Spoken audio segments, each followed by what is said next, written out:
I mean, Donald Trump had a sit-down dinner with Nick Fuentes, and the very same people who were silent about that are now clutching their pearls about this admittedly weird tattoo that Graham Plattner has apologized for. And it's a Nazi tattoo, yeah. Adam. Yeah, I mean, I'm not... acknowledge that. It's not weird. It's a Nazi tattoo. It's awful, yeah. So Susan Collins is the Republican every Democrat wishes every Republican was. No. She convicted Donald Trump. No. Yes, she worked with Joe Biden on a bunch of stuff. She is as bipartisan as they come. No, she's not. She rubber stamps everything. Oh, you're going to like this. Wait. Trust me. Just you wait. You're going to love me saying this. When voters learn about Graham Plattner's scandals, he beats Susan Collins. He goes up in the polls, 48 to 43. Graham Plattner has won the Democratic primary in Maine, and he is now heading into a general election matchup against Susan Collins. And Republicans who have spent a decade defending everything Donald Trump has ever said and done are now suddenly deeply concerned about standards and character. Adam Mockler called it out directly on the panel and clashed with the Republican guest over the brazen double standard at the heart of this entire conversation. Because you cannot defend a president who had a sit-down dinner with Nick Fuentes and then clutch your pearls about a tattoo. Let's watch the full clip, and I will give you my complete thoughts on the other side. I'm Abby Phillip in New York. We're following breaking news tonight on a number of key primary races across the country with control of Congress at stake. One of the most consequential contests is unfolding in the state of Maine, where Democrat Graham Plattner just clinched the state's nomination for the United States Senate. That's despite a slew of scandals that he has faced in the months leading up to tonight's vote.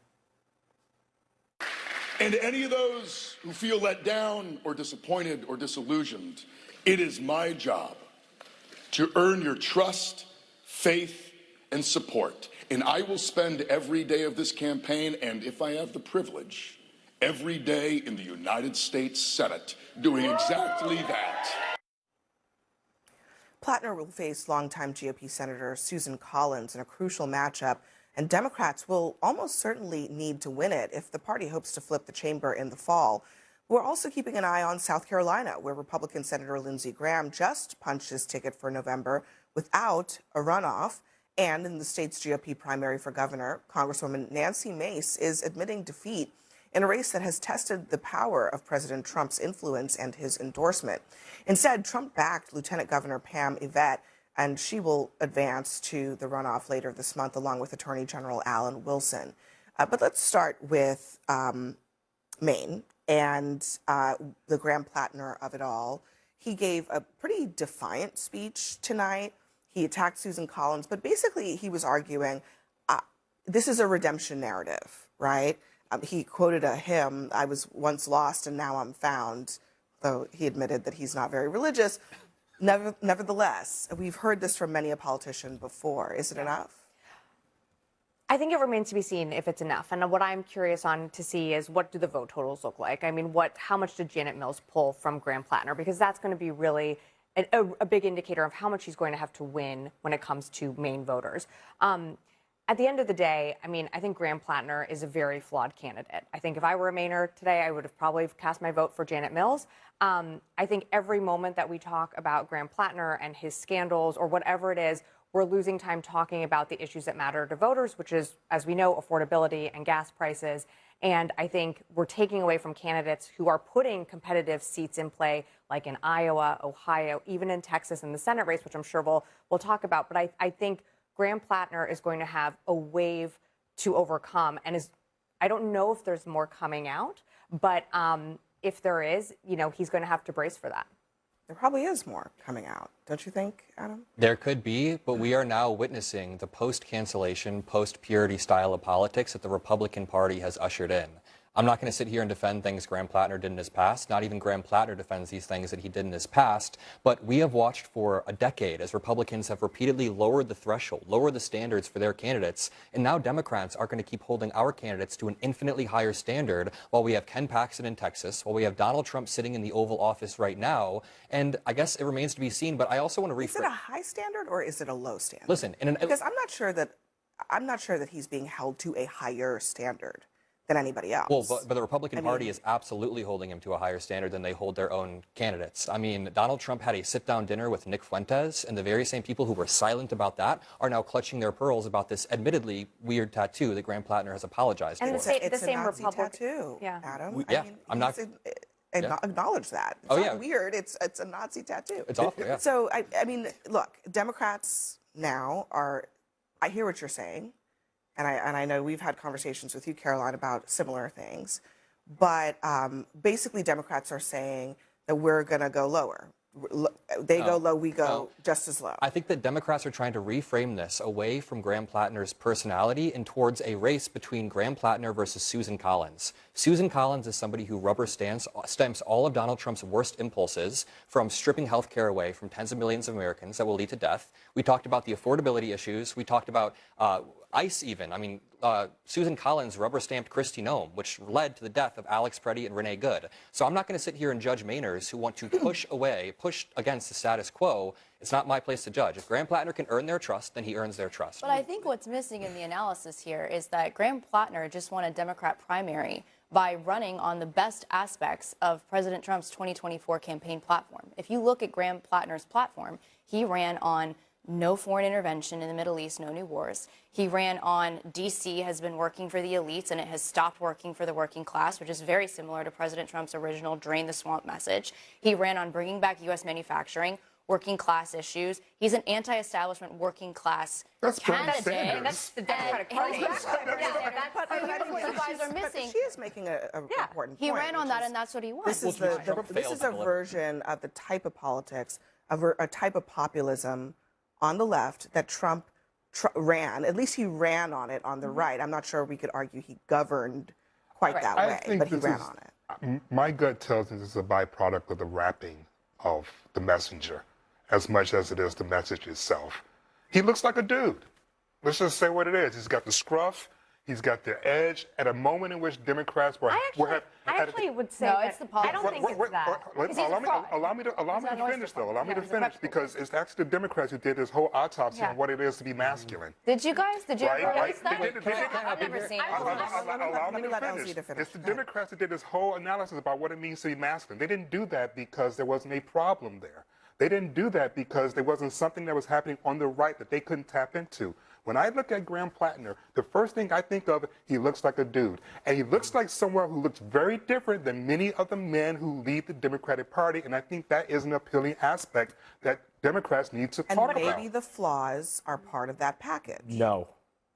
You are correct, LZ, with that part. He looks like a dude. And when he first entered the race and he said, I'm an oyster farmer, I said, uh-oh, we got problems. Turns out he's not an oyster farmer. Turns out there's a lot of he's problems with his bio. He's not a low-class guy. Right. Went to Hotchkiss, got about 20. He isn't what he says he is. Now, this isn't a reframing about turning this to Susan Collins. Susan Collins is the Republican every Democrat wishes every Republican was. No. She convicted Donald Trump. No. Yes, she worked with Joe Biden on a bunch of stuff. She is as bipartisan as they come. No, she's not. She rubber stamps everything. Susan Collins is the That's garbage. And by the way, come November, just like 6 years ago, just like we were seeing garbage polls about Lindsey Graham in South Carolina, we saw garbage polls about Susan Collins in Maine. Come November, she's going to wipe the floor with Sir, here's an all these interesting stories poll Susan for you. Collins in Maine, Mainers don't want to be put in a moral Can I quandary just say something of to saying, Caroline's of point, saying though? Nazi Really quickly. tattoo versus Yeah, but when Susan they learn Collins. about his scandals, just to Right, be that's what I'm clear, saying. when voters learn have. about Graham Plattner's There's more. scandals, oh, you're going to like this. Wait. Trust me, just you wait. You're going to love me saying this.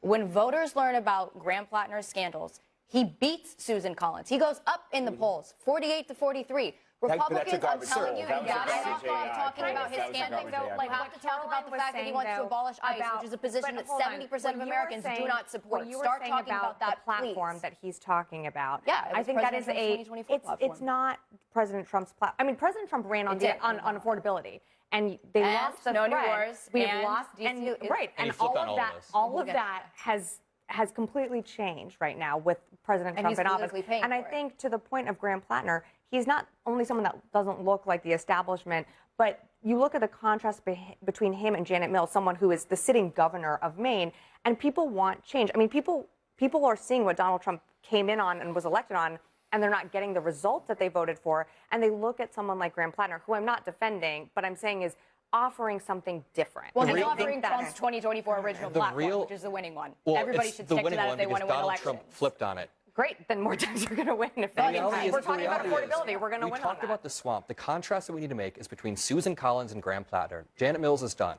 So Susan Collins is a definition of a swamp creature. She promised she would run for 2 terms. She's now running for her 6th term after her net worth is increased by 2,000%. What did Mark Warner say about that? What did half the She is Democrats running in the for. Senate say She is the about that same definition thing? of the swamp. The Senate currently has a 12% approval rating. So if Mainers want to gain trust in Graham Plattner, Will you scandals oppose or Mark not. Warner when he runs for re-election? I'm talking about Susan Collins No, but versus Graham we gotta be Plattner. consistent. I also am not going to take this pearl clutching from Republicans who have 0 to say about Donald Trump having dinner with Nick Fuentes. Have you condemned have, that? yeah. Have you condemned that? I Yeah, looked through your Nick Twitter. I didn't Fuentes see it. stinks.